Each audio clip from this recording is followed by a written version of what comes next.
El corazón de mi padre se detuvo a las 4:17 de una tarde de miércoles. A las 8:30 de esa misma noche, su mujer ya había cambiado las cerraduras de la puerta principal. Estaba de pie en el recibidor cuando bajé las escaleras con mi bolsa de viaje, y dijo la frase que debía haber estado ensayando desde que llamaron del hospital. Ahora, esta es mi casa. Recoge tus cosas y vete. Tenía una bolsa de lona, un portátil y un juego de llaves de un edificio cuya existencia ella desconocía. Cerré la cremallera de la bolsa y pasé a su lado sin decir una palabra. No tenía ni idea de lo que acababa de hacer. El miércoles antes de que mi padre muriera, conduje 40 minutos hasta su casa para cenar, como hacía cada semana. Marta había preparado cocido. Siempre hacía cocido los miércoles. Y siempre ponía la mesa para 3. El mío nunca era uno de ellos. Ya no decía nada al respecto. Había dejado de decir nada al respecto hacía 6 años. Entraba por la puerta lateral, buscaba mi plato en el armario. Lo ponía en la esquina de la mesa donde el mantel individual era un poco más corto que los demás, y comía lo que Marta hubiera cocinado. La rutina era tan familiar que ya no requería pensar. Mi padre estaba sentado en su silla de siempre cuando entré. Parecía más pequeño de lo que recordaba. Su piel tenía el color del papel de periódico viejo, y le temblaban las manos cuando cogía el tenedor. Llevaba meses perdiendo peso. Y Marta no paraba de decir que era por su falta de apetito. Pero yo había accedido a su historial médico a través del portal del hospital. Sabía que era su corazón. Clara, al otro lado de la mesa, miraba su móvil, con la silla apartada de la mesa y una rodilla levantada. Tenía 24 años y todavía vivía en casa. Lo que Marta describía como una decisión inteligente, y que yo no describía de ninguna manera porque no era asunto mío. Mi padre me hizo una pregunta a mitad de la comida. Dejó el tenedor y dijo: ¿Resolviste lo del expediente del edificio? Marta le interrumpió antes de que pudiera responder. Arturo. En la cena no. Estábamos hablando de la reforma. Él me miró. Yo le miré. Volvió a coger el tenedor. Después de cenar lavé los platos. Siempre lavaba los platos. En la encimera, junto al fregadero, había un montón de correo, la factura de la luz, un extracto del seguro y una carta de un bufete de abogados dirigida a Arturo Soler.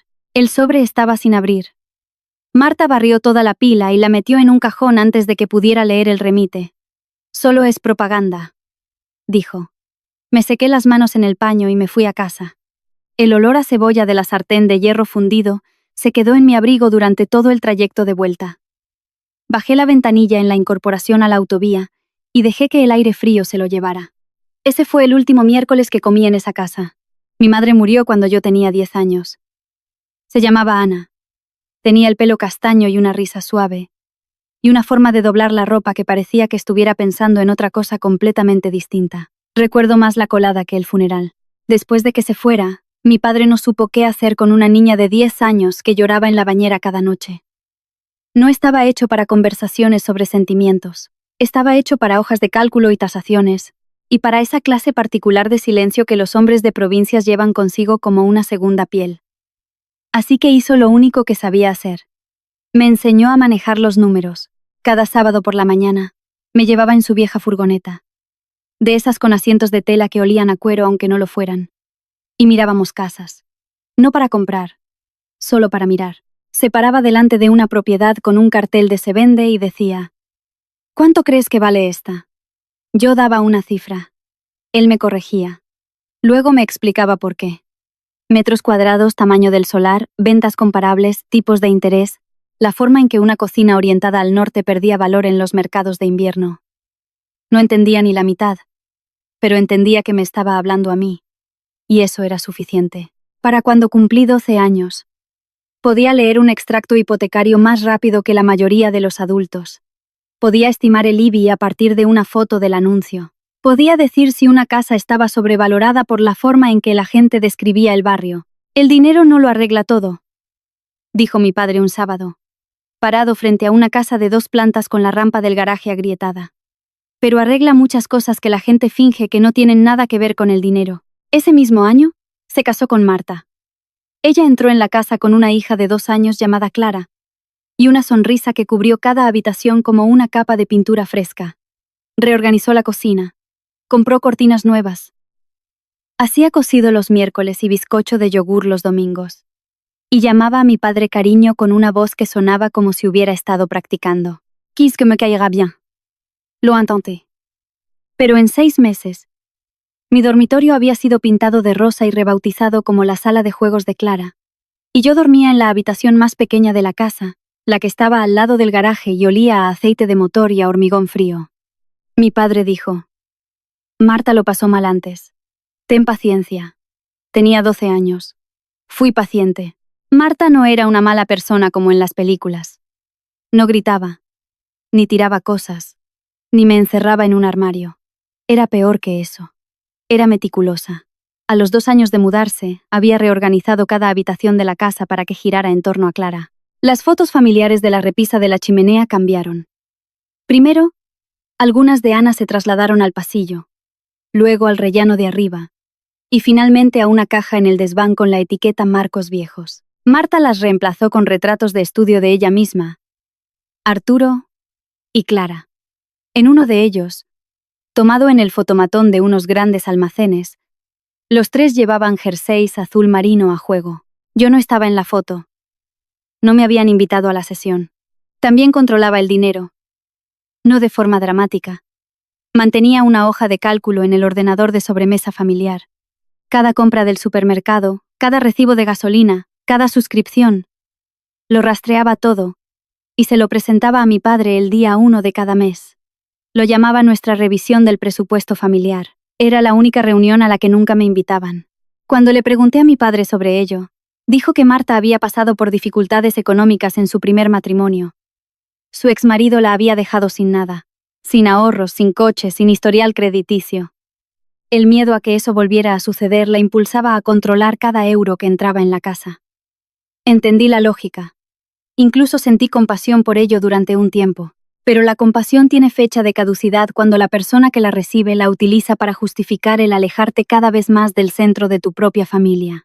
Cuando cumplí 14 años, mi habitación era la más pequeña de la casa, y mi nombre era el que Marta olvidaba escribir en las felicitaciones de Navidad. Las enviaba cada diciembre, la familia Soler en el frente, una foto de los 3 en el reverso. Cuando nuestro vecino, el señor Robles, preguntó por qué no estaba yo en la foto, Marta se rió y dijo: «Ay, Valeria está tan ocupada con los estudios. Nunca tiene tiempo para fotos». Yo estaba allí mismo. No estaba ocupada. Había estado en casa toda la tarde. Mi padre escuchó la conversación. Me miró por encima de la encimera de la cocina, y por un momento pensé que iba a decir algo. Abrió la boca, y luego la cerró. Cogió su café y se fue al garaje. Ese fue el año en que dejé de esperar que alguien lo arreglara por mí. El verano que cumplí 16 años, mi padre me llevó a su oficina un sábado por la mañana. Cerró la puerta, me sentó frente a su escritorio y abrió una carpeta de cartón con mi nombre. «Empecé esto para ti hace 2 años», dijo. 5.000 euros en un fondo indexado. «Está a tu nombre». Miré el extracto. El saldo había crecido a 6.200. Todavía no entendía el interés compuesto.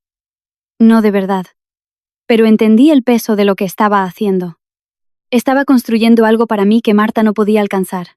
«No le menciones esto a Marta», dijo. Levantó la mano antes de que pudiera responder. No porque sea un secreto, sino porque se preocupará. Se preocupa por todo lo que no puede rastrear en su hoja de cálculo. Me enseñó a leer los informes trimestrales. Me mostró cómo comparar el rendimiento del fondo con el del índice. Me entregó una calculadora de bolsillo, una barata. De esas con la carcasa de plástico agrietada y botones que se atascaban. Y dijo: «Quédatela. Haz tus propias cuentas, siempre». La guardé. Todavía la tengo. Durante los 2 años siguientes, mi padre añadió dinero al fondo cuando pudo. No grandes cantidades. Unos cientos por aquí, 1.000 por allá. También empezó a hablarme de un edificio del que poseía una participación. Una propiedad comercial en el centro, 6 plantas, principalmente oficinas. Había comprado su parte cuando el barrio era conflictivo y el precio bajo. «Algún día, esto será tuyo», dijo. De la misma manera que otros padres podrían decir: «Algún día, esta furgoneta será tuya». Asentí, no hice preguntas. Para entonces había aprendido que cuando mi padre me daba algo, lo mejor que podía hacer era callarme y aferrarme a ello. La lámpara del escritorio zumbaba. La calculadora hacía clic bajo mi pulgar. Afuera. A través de la ventana de la oficina. Podía oír una persiana enrollable bajando a 2 casas de distancia, y la estática baja de la radio AM, que mi padre siempre mantenía sintonizada en la emisora de economía. 6 años después, me gradué con matrícula de honor en auditoría forense. El fondo que mi padre empezó con 5.000 euros había crecido a 62.000 euros, y el edificio del centro, el que dijo que algún día sería mío, ya estaba a mi nombre. Había transferido las primeras participaciones en mi 18 cumpleaños. No se lo dije a nadie. No había nada que contar. Eran solo matemáticas. Me fui a la universidad a los 18 y no volví. No de la forma dramática en que la gente se va. Sin portazos. Sin despedidas llorosas. Sin discusiones en la puerta de casa. Simplemente hice 2 maletas. Las metí en el coche de segunda mano que mi padre me había ayudado a comprar, y conduje hacia el este, a una universidad a 4 horas de distancia. Marta me saludó desde la ventana de la cocina. Clara, que entonces tenía 8 años, no levantó la vista de la televisión. Alquilé un apartamento cerca del campus, un estudio con una ventana que daba a un aparcamiento, un radiador que hacía ruido por la noche, y una cafetera que compré en una tienda de segunda mano por 7 euros. El café era terrible. Lo bebía cada mañana y sentía, por primera vez en 6 años, que podía respirar. Mi padre y yo hablábamos cada domingo. Llamaba a las 9 de la mañana, antes de que Marta se levantara, y pasábamos 20 minutos repasando el fondo, las participaciones del edificio, el mercado. Nunca me preguntaba por mis clases. Yo nunca le preguntaba por Marta. Era nuestro lenguaje. Números en lugar de sentimientos. Rendimientos en lugar de disculpas. Y funcionaba. Cada vez que volvía de visita, algo en la casa había cambiado. El primer año, mi dormitorio se había convertido en un estudio de yoga. Una esterilla enrollada en el suelo. Incienso en el alféizar. Un altavoz montado en la pared que reproducía sonidos del océano. El segundo año, el garaje se había remodelado en una sala de manualidades para Clara. El tercer año, incluso las fotos del pasillo se habían actualizado. No había ni una sola foto mía visible en la primera planta de la casa en la que crecí. Marta nunca me preguntó a qué me dedicaba, nunca preguntó cuánto ganaba. Asumía. Y yo podía verlo en la forma en que miraba mi abrigo, mi coche, mis zapatos, que me las apañaba. Sin más, la idea de que me pudiera ir bien no se le pasaba por la cabeza porque, en su mente, yo siempre había sido la que no importaba. Mientras tanto, mi padre continuó transfiriendo participaciones del edificio comercial a mi nombre. Para cuando cumplí 28 años, lo poseía en su totalidad. La propiedad se había revalorizado de formas que ni él había previsto. El barrio se había aburguesado. Los inquilinos pagaban alquileres a precio de mercado. El edificio valía más que todas las casas de nuestra calle juntas. Marta remodeló mi antiguo dormitorio en un estudio de yoga el mismo mes que yo firmé mi primer contrato de arrendamiento. No lo mencioné. Ella tampoco. A mi padre le diagnosticaron una cardiomiopatía severa la primavera que cumplí 32 años. Los médicos dijeron que se podía controlar. Dijeron que requeriría medicación, seguimiento y descanso. No dijeron que requeriría el permiso de Marta para visitarlo. Pero eso es lo que pasó. La primera vez que llamé para concertar una visita, Marta cogió el teléfono de casa y dijo: «Está descansando». El médico dijo que nada de estrés. La segunda vez dijo: «Arturo no quiere visitas ahora mismo. Yo me encargo de todo». La tercera vez conduje hasta la casa sin llamar. Marta me recibió en la puerta y dijo: «Valeria, sé que estás preocupada, pero tu padre necesita calma. Que aparezcas sin avisar no es calma». Cerró la puerta. Me quedé en el umbral de la puerta durante 2 minutos, luego volví a mi coche.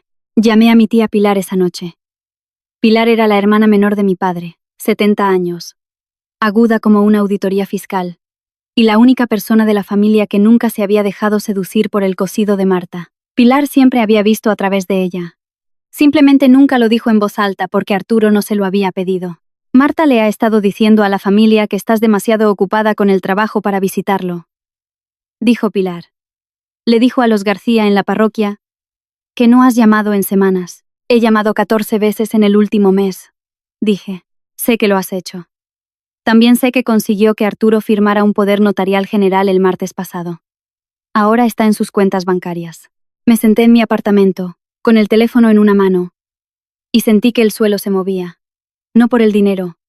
Mis activos estaban separados, intocables, porque reconocí el patrón. Marta no solo estaba gestionando el cuidado de Arturo, estaba gestionando el acceso. Estaba controlando quién lo veía, qué escuchaban y qué creían. Estaba construyendo un muro, y mi padre estaba demasiado enfermo para verlo. 3 semanas después, mi padre tuvo su segundo infarto. Marta llamó a la familia, a Pilar, a los primos, a los vecinos, al grupo de la iglesia. Organizó transportes, entregas de comida, turnos en el hospital. No me llamó a mí. Me enteré por una enfermera del hospital, que reconoció mi apellido en el sistema, y llamó al número de contacto de emergencia que figuraba en el archivo. Mi teléfono móvil, que mi padre había puesto años atrás antes de que Marta tuviera la oportunidad de cambiarlo, murió un miércoles. Por supuesto que fue un miércoles. El hospital me llamó a las 4:21 de la tarde. Una enfermera llamada Débora, tranquila y experimentada, me dijo que Arturo Soler había sufrido un tercer evento cardíaco y no había sobrevivido. Lo dijo con el tipo de voz firme que significaba que había hecho esto muchas veces antes. Me preguntó si necesitaba un momento. Dije, no. Dije, gracias. Dije, estaré allí esta noche. Conduje 3 horas en la oscuridad. No puse la radio. No lloré. Pensé en la última vez que había visto a mi padre. 6 semanas antes. A través de la ventana de la cocina mientras Marta me acompañaba de vuelta a mi coche. Había estado sentado a la mesa mirándome, y había levantado una mano. No un saludo, solo un levantamiento de la palma, y la mantuvo allí hasta que arranqué el coche y me alejé. No me habían permitido entrar ese día. Cuando llegué a la casa había coches en la entrada, vecinos, algunos primos. La luz de la entrada estaba encendida, y a través de la ventana principal, pude ver a Marta en la cocina colocando claveles blancos en un jarrón de cristal. Llevaba una blusa negra y el pelo recogido. Parecía una mujer que había estado esperando esto durante mucho tiempo. Entré por la puerta lateral, por donde solía entrar siempre. Arriba, el estudio de yoga, mi antiguo dormitorio. Todavía tenía la esterilla enrollada y el quemador de incienso en el alféizar. Dejé mi bolsa de lona en la esterilla y me senté en el suelo. Marta apareció en el umbral en 5 minutos. Se paró con ambas manos en el marco, bloqueando la luz del pasillo. No vas a dormir aquí, dijo. Ahora esta es mi casa. Tu padre lo habría querido así. Miré la esterilla, el incienso, el altavoz en la pared. Nada de esto había sido mío durante mucho, mucho tiempo. Vale, dije. Cogí mi bolsa, bajé las escaleras y me crucé con Clara en la escalera. Estaba parada 3 escalones más arriba, sosteniendo su teléfono contra el pecho. No habló. Me miró como se mira a alguien que abandona un edificio al que sabes que no va a volver. Conduje hasta un hostal de carretera a 6 kilómetros por la autovía. Me senté en el coche durante 20 minutos antes de entrar. La llave del edificio del centro estaba en el bolsillo de mi abrigo. Podía sentir su borde a través del forro. Podría habérselo dicho. Allí mismo en ese pasillo. Podría haber dicho que poseía un edificio que valía más que todas las casas de esa calle juntas. Pero algunas verdades valen más cuando llegan a su debido tiempo. El funeral se celebró en una pequeña iglesia en la calle del Olmo, la que tenía la vidriera de un pastor que estaba agrietada desde 1987. Y nunca se había reparado. Mi padre había asistido a misa allí cada Pascua y cada Navidad. Y Marta se había asegurado de que el programa la incluyera como amada esposa en la segunda línea. Debajo de su nombre, llegué temprano. Marta y Clara ya estaban sentadas en la primera fila, centradas, hombro con hombro. Marta llevaba un vestido negro con pendientes de perlas. Clara llevaba una falda negra nueva que nunca le había visto. Parecía que se habían coordinado la noche anterior, lo cual probablemente hicieron. Había 3 sillas en la fila familiar. 3. Me senté en la tercera fila, entre una mujer que no reconocí y un espacio vacío. El asiento crujió. Los lirios del altar olían a sala de espera de hospital. Pilar llegó 5 minutos antes de la ceremonia. Pasó de largo la primera fila, los pendientes de perlas de Marta y la falda nueva de Clara, y se sentó a mi lado. Me cogió la mano y la sostuvo sobre su rodilla sin decir palabra. Luego se inclinó y susurró. Arturo lo preparó todo. Confía en mí. Asentí. No pregunté qué quería decir. Podía sentir la forma de lo que venía. De la misma manera que sientes que el tiempo va a cambiar antes de que el cielo cambie de color. El párroco habló. 2 vecinos dieron breves elogios. Uno de ellos llamó a mi padre un hombre tranquilo que demostraba el amor con hechos, no con palabras. Casi sonreí ante eso. Después, en el aparcamiento de la iglesia, un vecino llamado señor escribano se me acercó. Sostenía un vaso de papel con café de la sala de reuniones y parecía confundido. Valeria, ¿por qué no estabas sentada con la familia? Solo había 3 sillas, dije. Parpadeó. Miró a Marta, que aceptaba condolencias cerca del coche fúnebre con una mano presionada en la clavícula, y luego volvió a mirarme. Y no dijo nada más. Marta hizo un anuncio antes de que los coches se marcharan. Se paró en los escalones de la iglesia con su vestido negro, sostenida por el brazo de Clara, y se dirigió al grupo. Arturo fue muy claro, dijo, la casa es nuestro hogar familiar. Clara y yo nos quedaremos aquí como él siempre quiso. No me miró cuando lo dijo. No lo necesitaba. Lo que no anunció fue la reunión con el abogado especialista en sucesiones programada para el jueves siguiente. Marta comenzó su inventario la mañana después del funeral. Empezó con la casa. Llamó a un tasador inmobiliario. Un hombre llamado García que llevaba gafas cuadradas y un portapapeles. Recorrió cada habitación. Midió la cocina. Abrió la trampilla del desván y golpeó las paredes del sótano con los nudillos. Le dijo a Marta que la casa valía aproximadamente 380.000 euros. Marta escribió la cifra en el reverso de un sobre y la subrayó 2 veces. Luego, fue al banco. Presentó el certificado de defunción de Arturo y solicitó un resumen de todas las cuentas. El cajero sacó la cuenta de ahorros conjunta. 140.000 euros. Marta frunció el ceño. Arturo había ganado un buen sueldo durante 30 años. ¿Dónde estaba el resto? Le pidió al cajero que buscara cuentas adicionales, cuentas individuales, cuentas de inversión, cualquier cosa bajo el nombre de Arturo Soler. El cajero tecleó. Se desplazó por la pantalla y negó con la cabeza. Esa es la única cuenta que tenemos registrada para este nombre en esta sucursal. Marta condujo a casa y se sentó en la mesa de la cocina. Clara entró y se sirvió un vaso de zumo de naranja. ¿Encontraste todo? Preguntó Clara. 380.000 por la casa, 140 en ahorros. ¿Eso es todo? Clara dejó el vaso. Eso no puede estar bien. ¿No decías que tenía un edificio o algo en el centro? Marta levantó la vista. ¿Un edificio? Solía preguntarle a Valeria por un expediente de un edificio cada miércoles. Siempre cambiabas de tema. El rostro de Marta se quedó inmóvil. La cocina estaba en silencio, excepto por el zumbido del frigorífico y el goteo del grifo que llevaba un año queriendo arreglar. ¿Qué edificio?, dijo Marta.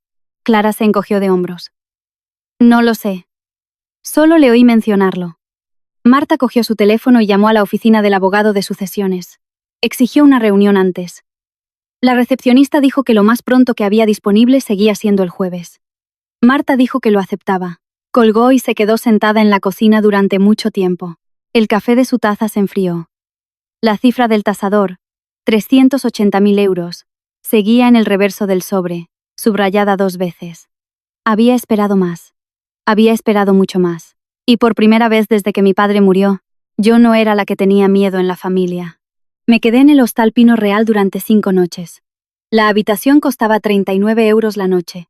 El colchón se hundía en el medio, y la cortina de la ducha tenía una mancha de moho con una forma extraña.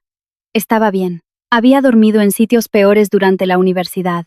Cada mañana me despertaba antes de las 6:00, y me quedaba en la oscuridad mirando al techo. El letrero luminoso de fuera de la ventana, con la clásica H azul del hostal parpadeando, proyectaba un resplandor frío a través de la cortina que cambiaba cada vez que un camión pasaba por la autovía. En esos momentos, no pensaba en el dinero. Pensaba en mi padre, en los paseos de los sábados, en la calculadora, en la forma en que levantó la mano a través de la ventana de la cocina la última vez que lo vi.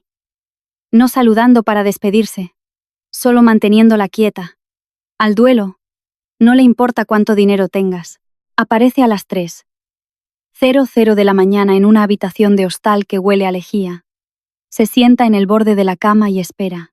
En la tercera mañana llamé a mi abogado, Mateo Herrero.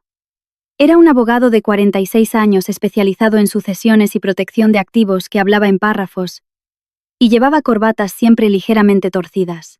Lo había contratado 2 años antes, cuando me di cuenta de que Marta se estaba posicionando en torno a las finanzas de mi padre. Necesito que confirmes que todo está al día, dije. Mateo sacó los archivos. Me leyó la lista. El edificio comercial de 6 plantas en el centro. 100% a tu nombre. Transferido en fases entre 2008 y 2020. El fondo indexado, ahora valorado en 2 millones.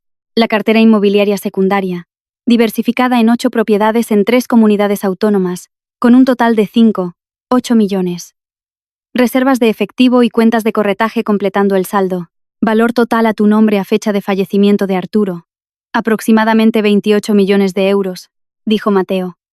Nada de esto forma parte de su herencia. Nada de esto está sujeto a la testamentaría. Nada de esto puede reclamarlo Marta. Lo sé, dije. Solo necesitaba oírtelo decir. Lo manadobado de numeram. Lobado de numeram.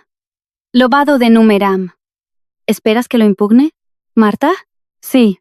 No ganará. Eso también lo sé. Colgué y me senté en el borde de la cama del hostal. Afuera, un camión redujo la marcha en la autovía, y el letrero de neón rosa parpadeó una vez y se estabilizó. Mi padre no me dejó dinero, me dejó las raíces. Yo hice crecer el resto. Esa noche abrí mi portátil y revisé la cartera como hacía cada trimestre. No porque lo necesitara, sino porque era el único ritual que me quedaba que todavía se sentía como una conversación con mi padre. El edificio comercial era el ancla. 6 plantas, 32 inquilinos, ocupación completa por 3er año consecutivo. Mi padre había comprado sus primeras participaciones cuando el barrio todavía estaba zonificado como industrial, y el restaurante más cercano era un bar de tapas de mala muerte con sillas de plástico de publicidad en la acera. Solía llevarme por allí los sábados y decir, algún día, esta manzana valdrá algo. Tenía razón. Solo el edificio estaba valorado en aproximadamente 18 millones de euros.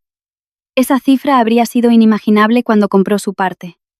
Pero 25 años de revalorización, remodelación del barrio y tasas de alquiler comercial habían hecho lo que los números siempre hacen cuando los dejas tranquilos el tiempo suficiente. El fondo indexado, el que empezó con 5.000 euros cuando yo tenía 16 años, había crecido a 2 millones. La mayor parte de ese crecimiento provenía de los rendimientos compuestos, los dividendos reinvertidos y mis propias contribuciones de mi sueldo a lo largo de los años. Mi padre plantó la primera semilla. Yo la regué cada mes como él me enseñó. Luego estaban las participaciones secundarias. Capital en 8 propiedades comerciales más pequeñas en 3 comunidades autónomas, compradas con los rendimientos del fondo y los ingresos por alquiler reinvertidos. 8 millones. Nada llamativo, nada especulativo. Solo acumulación aburrida, paciente y a largo plazo. El tipo de riqueza que no se ve en los zapatos o el bolso de una persona. 28 millones de euros a nombre de Valeria Soler. Ni un solo euro estaba en la herencia de Arturo Soler. Marta estaba peleando por una casa de 380.000 euros. Estaba peleando por unos ahorros de 140.000 euros. Estaba cambiando cerraduras y colocando claveles y ensayando frases sobre mi casa mientras la persona a la que había echado poseía una cartera que valía más de 50 veces la propiedad que tan desesperadamente quería reclamar. Cerré el portátil. La habitación del hostal estaba a oscuras, excepto por el resplandor azul de la pantalla que se desvanecía en el techo. Afuera, un coche entró en el aparcamiento. Los faros barrieron la cortina y luego se apagaron. No me sentí victoriosa, no me sentí justa. Me sentí cansada y extrañaba a mi padre, y quería llamarlo y darle los números como había hecho cada trimestre durante 18 años. Pero algunas llamadas no se pueden hacer. Marta me llamó un lunes por la noche, 4 días antes de la lectura del testamento. Era la primera vez que marcaba mi número desde la noche en que me dijo que hiciera las maletas. Valeria. Su voz era dulce, controlada, la misma voz que usaba cuando había visitas y necesitaba que yo retirara los platos del postre. Necesito preguntarte algo. Adelante. ¿Tu padre alguna vez mencionó un edificio? Algo en el centro. Clara dijo que solía sacarlo a relucir en la cena. ¿Un edificio? Dije. Sí. Algún tipo de propiedad comercial. He estado revisando sus papeles y no encuentro nada al respecto. Creo que todo se aclarará en la lectura del jueves. Silencio. Luego. Valeria. Fui su esposa durante 22 años. Tengo derecho a saber lo que poseía. Entonces el abogado te lo explicará. No quiero esperar hasta el jueves. Quiero saberlo ahora. Entiendo. ¿Me lo vas a decir? Creo que el jueves es el momento adecuado. Colgó. Luego volvió a llamar. No respondí. Llamó de nuevo. Y de nuevo. 3 llamadas en 7 minutos. Puse el teléfono boca abajo en la mesita de noche del hostal y lo escuché vibrar contra la madera. 3 zumbidos cortos cada vez hasta que paraba. Si alguna vez te has sentado frente a alguien que solo llama cuando necesita algo, conoces ese tono. Es más dulce que cualquier voz que hayan usado contigo antes. Llega sin una disculpa por lo último que dijeron. Se salta la parte en la que te echaron de tu propia casa la noche en que murió tu padre. Y aterriza directamente en la parte en la que necesitan información. Marta no llamó para ver cómo estaba. No llamó para decir que lo sentía por las cerraduras, o la bolsa de lona, o las 3 sillas en el funeral. Llamó porque había encontrado un número que no cuadraba, y yo era la única variable que no había tenido en cuenta.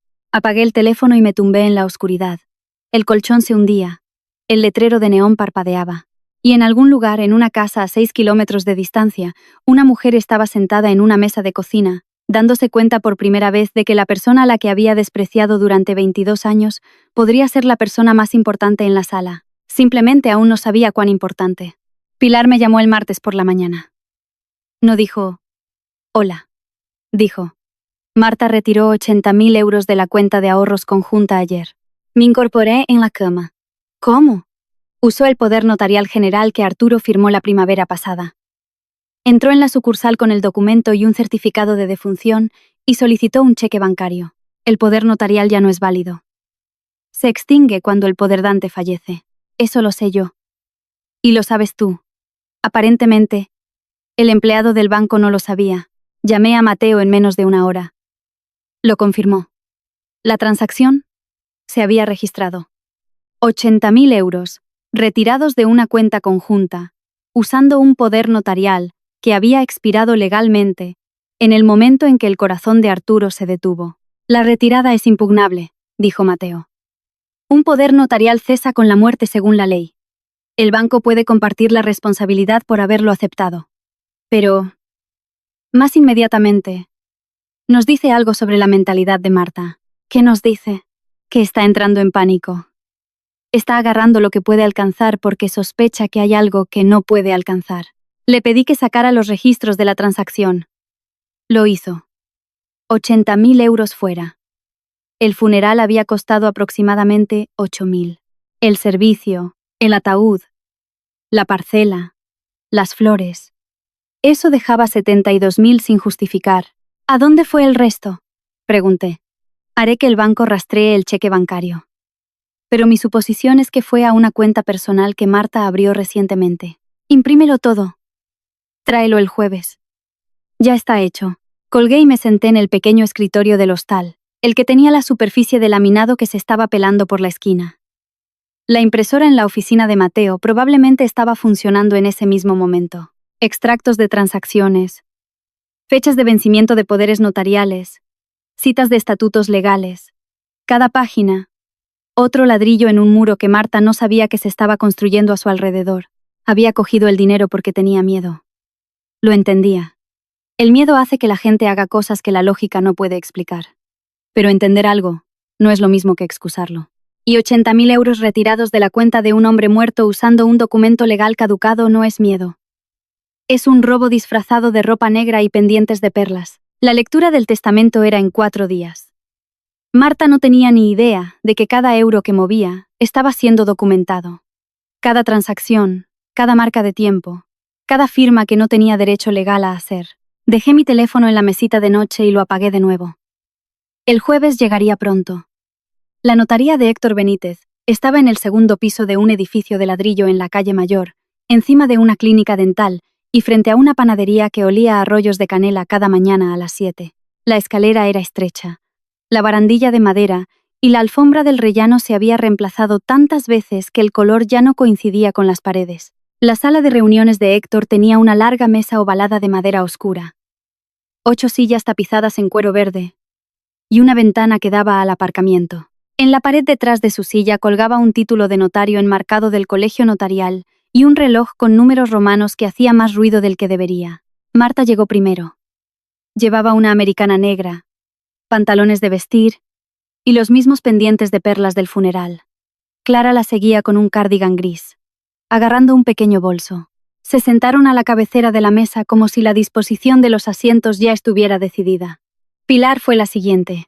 Llevaba un vestido azul marino que probablemente tenía desde hacía 20 años y un par de zapatos planos que no hacían ruido en la alfombra. Se sentó a mitad de la mesa y juntó las manos. Dos de los primos de mi padre llegaron juntos, Arturo y Diego. Ambos en la sesentena. Ambos con corbatas un poco demasiado cortas. Saludaron con la cabeza a Marta, a Pilar, y tomaron asiento cerca de la ventana. Yo fui la última en entrar. Mateo estaba a mi lado, llevando un maletín de cuero con cierres de latón. Llevaba un traje gris y una corbata que, como siempre, estaba ligeramente torcida. Los ojos de Marta se clavaron en Mateo inmediatamente. ¿Y este quién es?, dijo. Mi abogado, dije. ¿Para qué necesitas un abogado? Porque también soy una beneficiaria. Marta sonrió. El tipo de sonrisa que no pasa de los labios. Valeria, el testamento es muy simple. No hay necesidad de dramas. Héctor se aclaró la garganta. Era un hombre alto con el pelo blanco y gafas de leer posadas en la punta de la nariz. Abrió una carpeta sobre la mesa y dijo: Antes de comenzar a leer el testamento, necesito explicar la estructura del patrimonio de Arturo Soler. Dijo estructura como un arquitecto podría decir cimientos. Con cuidado y con la implicación de que lo que venía a continuación dependía por completo de entender esta parte primero. Marta se sentó a la cabecera de la mesa como si ya hubiera ganado. Héctor leyó el testamento lentamente. Era el tipo de notario que creía que los documentos legales debían ser escuchados, no ojeados, y le dio a cada frase el peso de un alegato final. A mi esposa, Marta Graves Soler, le lego la residencia familiar ubicada en la calle del Abedul 47, libre de toda carga o gravamen. También le lego el saldo restante de nuestra cuenta de ahorros conjunta. Marta asintió. Apoyó la mano plana sobre la mesa. Marta, a mi hijastra Clara Graves, le lego la suma de 20.000 euros del Fondo de Educación establecido en 2019. Clara parpadeó. 20.000 euros. Miró a su madre. La mandíbula de Marta se tensó, pero mantuvo la compostura. Eso es la totalidad de la masa hereditaria de Arturo Soler, dijo Héctor. La sala esperó. Arturo y Diego intercambiaron una mirada. Pilar no se movió. Marta se inclinó hacia adelante. La casa y los ahorros. Es lo que esperaba. Sin embargo, continuó Héctor, ajustándose las gafas, estoy obligado a informar a todas las partes que la masa hereditaria representa solo una parte de los activos que Arturo Soler acumuló durante su vida. La mano de Marta dejó de moverse sobre la mesa.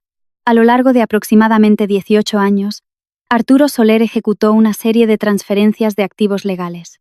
Estas transferencias se completaron durante su vida con documentación legal completa, declaraciones de impuestos e instrumentos notariales. Los activos en cuestión no forman parte de su masa hereditaria y, por lo tanto, no están sujetos a distribución bajo este testamento. La voz de Marta salió plana.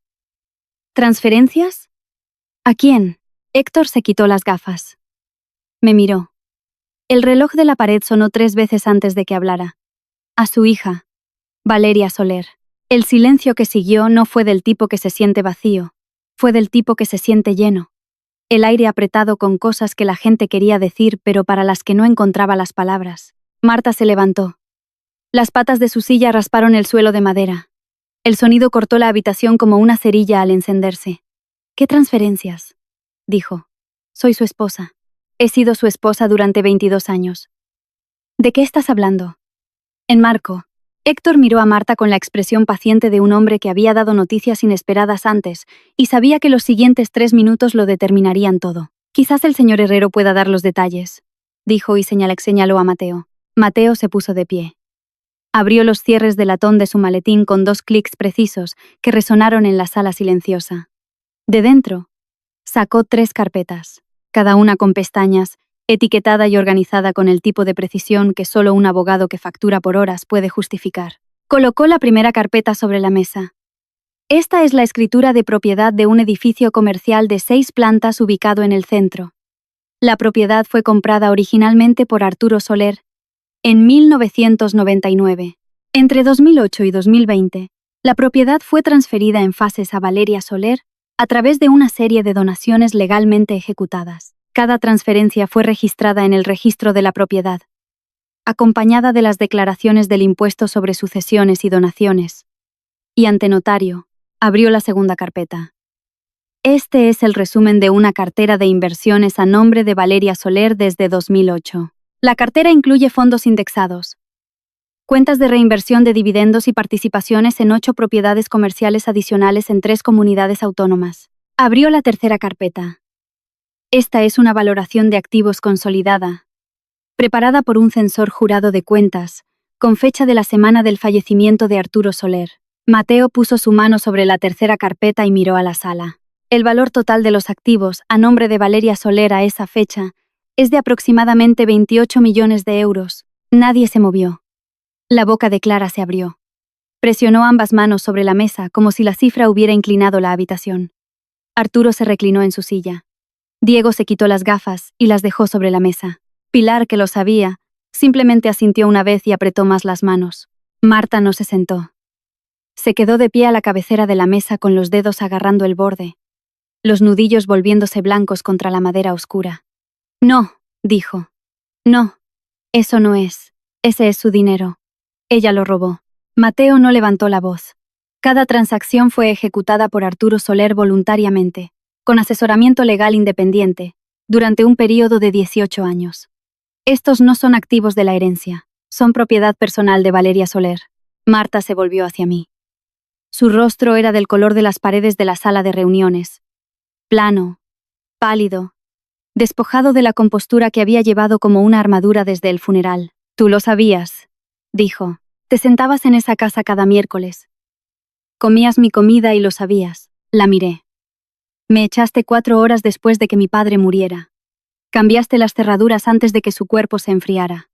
¿Quieres hablar de lo que yo sabía? El reloj sonó. Nadie habló. Mateo no había terminado. Metió la mano en el maletín una vez más y sacó una sola hoja de papel. La colocó en el centro de la mesa, boca arriba, alineada con el borde. Hay un asunto adicional, dijo. Marta seguía de pie. Sus manos no habían dejado el borde de la mesa. Clara tenía lágrimas corriendo por ambas mejillas, pero no hacía ningún ruido. El 9º día después del fallecimiento de Arturo Soler, continuó Mateo, se realizó una retirada de 80.000 euros de la cuenta de ahorros conjunta en el Banco Regional. La retirada se ejecutó utilizando un poder notarial general firmado por Arturo Soler en marzo de este año. Héctor levantó la vista de su carpeta. Ya sabía a dónde iba esto. Según la ley, dijo Mateo, un poder notarial se extingue automáticamente con el fallecimiento del poderdante. Arturo Soler falleció el 11 de octubre.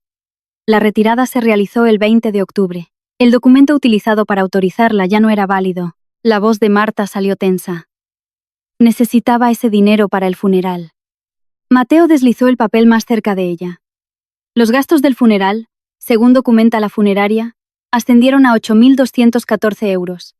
La retirada fue de 80.000 euros. Eso deja 71.786 euros sin justificar. La habitación se quedó en el tipo de silencio que se produce cuando todo el mundo está haciendo cuentas en su cabeza al mismo tiempo. Arturo miró al techo. Diego miró sus zapatos. Pilar miró a Marta con una expresión que nunca le había visto antes. No era ira, ni piedad, sino algo más cercano a la resignación, como si hubiera esperado, hasta ese preciso momento, que estaba equivocada sobre quién era realmente Marta. Héctor habló a continuación. Su voz era mesurada. Marta, te aconsejaría que consultaras con un abogado independiente antes de hacer cualquier otra declaración sobre esa transacción. Clara susurró. Mamá, solo esa palabra. La dijo como alguien que no hace una pregunta, sino una petición. Por favor, para. Por favor, siéntate. Por favor, Jimmy, que esto no es lo que parece. Marta no se sentó. No habló. Se quedó de pie a la cabecera de la mesa con ambas manos todavía agarrando el borde. Y, por primera vez en 22 años, no le quedaba nada que decir. En algún lugar detrás de la pared, en la clínica dental de abajo, Un taladro se puso en marcha. El sonido subió por el suelo como una pequeña y persistente alarma que nadie podía apagar. Marta se sentó. No fue con elegancia. Se dejó caer en la silla como si alguien hubiera cortado los hilos. Sus manos cayeron en su regazo y se quedó mirando la mesa. 22 años, dijo. Su voz era más pequeña ahora. La autoridad se había ido de ella. Le cociné. Le limpié. Le llevé a cada cita. Me senté en el hospital durante 11 horas la noche de su primer infarto. Le sostuve la mano. Nadie respondió. El reloj sonaba. No tuve una carrera, dijo. No tenía ahorros antes de él. Mi primer marido me dejó con un coche de renting y la cuenta del banco en números rojos y una hija de 18 meses. Arturo lo sabía. Sabía de dónde venía. Me prometió que nunca volvería a pasar por eso. Miró a Héctor. Nada de eso importa. Héctor dijo con cuidado. La casa es tuya. Los ahorros, menos la retirada impugnada, son parte de la herencia. Arturo no te dejó sin nada, Marta. Me dejó una casa, dijo ella. Y a ella le dio 28 millones de euros. Le dio esos activos mientras estaba vivo, dijo Héctor. Eran suyos para darlos. Pilar habló por primera vez. Había estado sentada en silencio, con las manos juntas, observando la habitación como observaba todo, con paciencia y sin comentarios, hasta el momento adecuado. Arturo te quería, Marta, dijo. Se casó contigo porque te quería. Pero también quería a Valeria. Y sabía, ambos lo sabíamos, que nunca compartirías voluntariamente. Así que se aseguró de que Valeria estuviera cuidada antes de que se llegara a esto. Marta miró a Pilar como si la hubieran abofeteado. ¿Tú lo sabías? Lo sabía porque Arturo me lo dijo hace años, dijo. Marta nunca dejará que Valeria tenga nada a menos que ya esté hecho. No estaba siendo cruel. Estaba siendo honesto. Clara acercó su silla a la de su madre. Puso su mano en el brazo de Marta. Marta no lo reconoció. Yo no lo sabía, susurró Marta. No sabía nada de esto, y ahí estaba. La frase más sincera que Marta había dicho en 22 años. No lo sabía porque nunca había preguntado. No lo sabía porque nunca había considerado la posibilidad de que la chica tranquila que lavaba los platos y se iba a casa cada miércoles pudiera importar más de lo que ella asumía. El reloj de la sala de reuniones dio la media. Nadie se movió para irse. Me levanté. Todos en la sala me miraron. Marta con las manos en el regazo, Clara con las lágrimas secándose en las mejillas, Pilar con su mirada firme, Arturo y Diego con sus corbatas un poco demasiado cortas, Héctor detrás de su carpeta, Mateo junto a su maletín. No he venido aquí a quitarle nada a nadie, dije. Todo lo que está a mi nombre ha sido mío durante años. He venido para que todos en esta sala supieran la verdad. No una parte, toda la verdad. Miré a Marta. No apartó la vista. A partir de hoy, no llamaré. No visitaré. No daré explicaciones. Si tú o Clara necesitáis contactarme, podéis hacerlo a través de Mateo. Recogí mi bolso del suelo junto a mi silla. Me volví hacia Pilar. Gracias, tía Pilar. Ella asintió. No necesitaba más. Siempre nos habíamos entendido con el mismo lenguaje abreviado que usaba mi padre. Un asentimiento, un apretón de manos, una palma levantada. Caminé hacia la puerta. Mis zapatos sonaban en el suelo de madera, un ritmo constante, uniforme y sin prisa. No miré hacia atrás. En el umbral, me detuve, me giré. No del todo. Solo lo suficiente para ver el perfil de Marta a la cabecera de la mesa. Dijiste que la casa es tuya. Dije. Pues quédatela. No la necesito. Nunca la necesité. Cerré la puerta detrás de mí. No un portazo, ni un tirón suave. Un cierre firme, como mi padre me enseñó a cerrar un trato. Silencioso, deliberado y final. En el pasillo la alfombra estaba desgastada frente al ascensor. Mateo se puso a mi lado. No habló.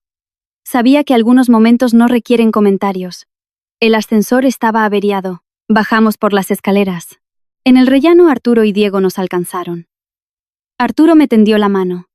Tu padre habría estado orgulloso de ti, dijo. Se la estreché. Me habría dicho que revisara la cartera antes de volver a casa. Arturo casi se rió. Diego asintió. Se fueron a su coche y yo al mío, y el olor a rollos de canela de la panadería de enfrente me siguió por la acera como algo cálido y ordinario, y completamente ajeno a todo lo que acababa de pasar arriba. Estaba bien. Lo ordinario estaba bien. Me senté en el coche durante mucho tiempo. El aparcamiento detrás de la notaría estaba casi vacío. Mateo se había ido. Arturo y Diego se habían ido. Dentro del edificio, supuse que Marta y Clara seguían en la sala de reuniones, todavía asimilando, todavía recalibrando la forma de sus vidas. Puse las manos en el volante y miré a través del parabrisas la pared de ladrillo al otro lado del aparcamiento. Había un desagüe que bajaba por el lateral del edificio con una mancha de óxido con forma de interrogante. Lo miré hasta que mi visión se volvió borrosa y entonces lloré. No por el dinero. No por Marta. No por los 22 años de 3 servicios en la mesa y felicitaciones de Navidad ausentes y una esterilla de yoga donde antes estaba mi cama. Lloré por mi padre, porque él lo había sabido. Había sabido que este día llegaría. El día en que Marta cambiaría las cerraduras. El día en que se pararía en el pasillo y diría: «Recoge tus cosas». El día en que se leería el testamento y los números hablarían por sí mismos.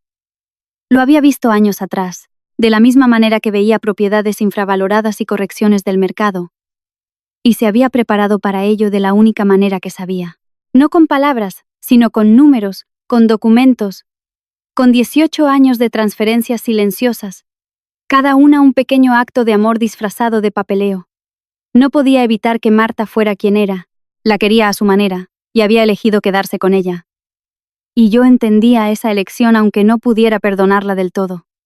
Pero se había asegurado de que cuando llegara el día, y sabía que llegaría, yo estaría de pie sobre un terreno que nadie podría quitarme. Me sequé la cara con el dorso de la mano. Arranqué el coche. De camino a casa, pasé por delante del edificio. Mi edificio. 6 plantas de cristal y ladrillo con una pequeña placa de latón cerca de la entrada que decía Comercial Soler. No había cambiado el nombre. No pensaba hacerlo. Me detuve y me quedé con el motor al ralentí, mirando las ventanas del cuarto piso donde las luces aún estaban encendidas. Algún inquilino trabajando hasta tarde, sin saber que la mujer en el coche de abajo era dueña del techo sobre su cabeza. Tenía razón. Nunca me pilló desprevenida, pero habría cambiado cada euro de esa cartera por oírle decir: «Buen trabajo». Una vez más, 3 semanas después de la lectura, Marta contrató a un abogado. Se llamaba Beltrán, y se especializaba en impugnaciones de testamentos. Revisó cada documento que Mateo había presentado, las escrituras, las declaraciones de impuestos, las donaciones notariales, los extractos de la cartera, y llamó a Marta una semana después. «No hay base para una impugnación», le dijo. Las transferencias fueron ejecutadas durante 18 años por un adulto competente con asesoramiento legal independiente. No hay evidencia de influencia indebida, coacción o capacidad disminuida. Arturo Soler sabía exactamente lo que estaba haciendo. Marta discutió. Dijo que no había sido informada. Beltrán dijo que la ley no exigía que se informara a un cónyuge de las donaciones hechas con bienes privativos. La propiedad privativa de Arturo era suya para darla. El edificio se había comprado antes del matrimonio. El fondo de inversión se había establecido con fondos privativos. Cada contribución posterior era rastreable a sus propios ingresos, no a bienes gananciales. «Su marido fue generoso con usted», le dijo Beltrán. «Le dejó la casa familiar, libre de cargas. Le dejó los ahorros. No la dejó sin nada. Me dejó sin nada en comparación con lo que le dio a ella», dijo Marta. Beltrán no respondió a eso. Los 80.000 euros eran un asunto aparte. Mateo envió una carta formal solicitando la devolución de los 72.000 euros que excedían los costes del funeral. El abogado de Marta le aconsejó que cumpliera. Lo hizo. El cheque llegó a la oficina de Mateo en 10 días, emitido desde una cuenta personal que Marta había abierto el día después de la retirada. Clara me envió un mensaje de texto 3 días después. Fue la primera comunicación directa que había recibido de ella. Decía: «No sabía lo que iba a hacer esa noche. Lo siento. Lo leí. Lo leí 2 veces. No respondí. No porque estuviera enfadada, sino porque no sabía qué decirle a alguien que me había visto bajar una escalera con una bolsa de lona y no había dicho ni una sola palabra. La familia cambió. Arturo y Diego me llamaron. Los vecinos que habían asistido al funeral se pusieron en contacto. La narrativa que Marta había construido. Valeria está ausente. A Valeria no le importa. Valeria está demasiado ocupada. Se derrumbó bajo el peso de los números que Mateo había puesto sobre esa mesa de conferencias. Marta, por primera vez en 22 años, se encontró en el exterior de la familia que había pasado tanto tiempo controlando. El aislamiento que había construido para mí había vuelto a casa. 6 meses después, me mudé a un apartamento de 2 dormitorios en el 7º piso de un edificio con vistas a un parque público. No era extravagante. Tenía suelos de madera que crujían cerca de la puerta del baño, una cocina con suficiente encimera para cocinar una comida de verdad, y 2 ventanas en el salón que daban al este, así que la luz de la mañana entraba cálida y directa y aterrizaba en el lugar donde puse mi escritorio. Abrí mi propia consultoría esa primavera. La llamé Grupo Asesor Soler. El nombre no fue un accidente. No era un tributo en el sentido sentimental. Mi padre habría odiado el sentimentalismo. Era una declaración de origen. Todo lo que sabía sobre números, sobre paciencia, sobre leer un libro de contabilidad como algunos leen poesía, empezó con él. Pilar venía a cenar una vez al mes. Traía pan de la panadería cerca de su casa y una botella de vino que juraba que estaba de oferta, pero que nunca lo estaba. Comíamos en la pequeña mesa junto a la ventana y hablábamos de Arturo. No con tristeza, sino con el tipo particular de calidez que proviene de conocer a alguien exactamente como era, sin revisiones. Solía decir que eras la única persona de la familia que entendía los tipos de interés, me dijo Pilar una noche, cortando una rebanada de pan de masa madre. Solía decir eso de todo el que le caía bien, dije. Ella sonrió. No, solo de ti. Guardé una cosa de la casa vieja. No la casa en sí, no los muebles, no las fotografías que Marta había seleccionado con tanto cuidado a lo largo de los años. Guardé la calculadora. Estaba en mi escritorio, junto a mi portátil. Una calculadora de bolsillo de 30 años con una carcasa de plástico agrietada, botones amarillentos, y una pantalla que parpadeaba si presionabas el signo de igual demasiado fuerte. Era la misma que mi padre me había entregado el verano que cumplí 16. En su oficina, con la lámpara del escritorio zumbando y la radio AM murmurando detrás de nosotros. Marta no llamó. No esperaba que lo hiciera. Clara había enviado una carta más, escrita a mano en un papel que no reconocí. Escribía sobre su búsqueda de trabajo, sobre cómo la casa se sentía diferente ahora, sobre cómo deseaba que las cosas hubieran sido distintas. La leí. La dejé en la encimera de la cocina y la dejé allí una semana. Luego la guardé en un cajón. No estaba lista para responder. Y había aprendido, finalmente, que no estar lista no era lo mismo que no importarte. Estaba sentada en mi escritorio un martes por la mañana cuando cogí la calculadora. Pesaba más de lo que parecía. El plástico estaba caliente por la luz del sol que entraba por la ventana. Y los botones tenían la suave resistencia de algo que ha sido presionado 10.000 veces y espera ser presionado 10.000 más. El nombre de la marca en la parte inferior se había borrado hacía años. El compartimento de la pila tenía un trozo de cinta adhesiva sujetándolo, el mismo trozo que mi padre había puesto allí cuando yo tenía 17 años. Y el cierre se rompió durante un paseo de sábado. La encendí. La pantalla se iluminó. Un tenue brillo gris verdoso. Los números ligeramente desiguales. El punto decimal más brillante que los dígitos. Todavía funcionaba. Por supuesto que todavía funcionaba. Mi padre no compraba cosas que dejaran de funcionar. Tecleé el número. 28,000,000. 28 millones. Lo miré durante mucho tiempo. La pantalla sostenía el número sin juicio, sin comentarios, sin aplausos. Eran solo matemáticas. De la misma manera que siempre habían sido solo matemáticas. En esos paseos de sábado, en la oficina con la lámpara de escritorio, en las llamadas trimestrales, en la habitación del hostal a las 3 de la mañana, mi padre había dicho una vez, sentado en su furgoneta frente a una casa con la rampa del garaje agrietada. El dinero no lo arregla todo, pero saber contar significa que nunca te pillarán desprevenida. Tenía razón. Nunca me pillaron desprevenida. Ni por Marta, ni por las cerraduras, ni por las 3 sillas, ni por nada de eso. Pero habría cambiado cada euro en esa pantalla por oírle decirlo una vez más. Apagué la calculadora. La pantalla se oscureció. La volví a poner en el escritorio, junto al portátil, donde había estado todos los días desde que me mudé. Luego cogí mi café, abrí mi correo electrónico y empecé el día. Afuera, el parque se estaba llenando de corredores y paseadores de perros, y una mujer empujando un cochecito a través de las hojas caídas. El sol seguía entrando por la ventana del este. El suelo crujía cerca de la puerta del baño. El pan que Pilar había traído el domingo todavía estaba en la encimera, envuelto en una servilleta de tela, y quedaba suficiente para tostadas. Esta era mi vida. La había construido yo. Y era suficiente.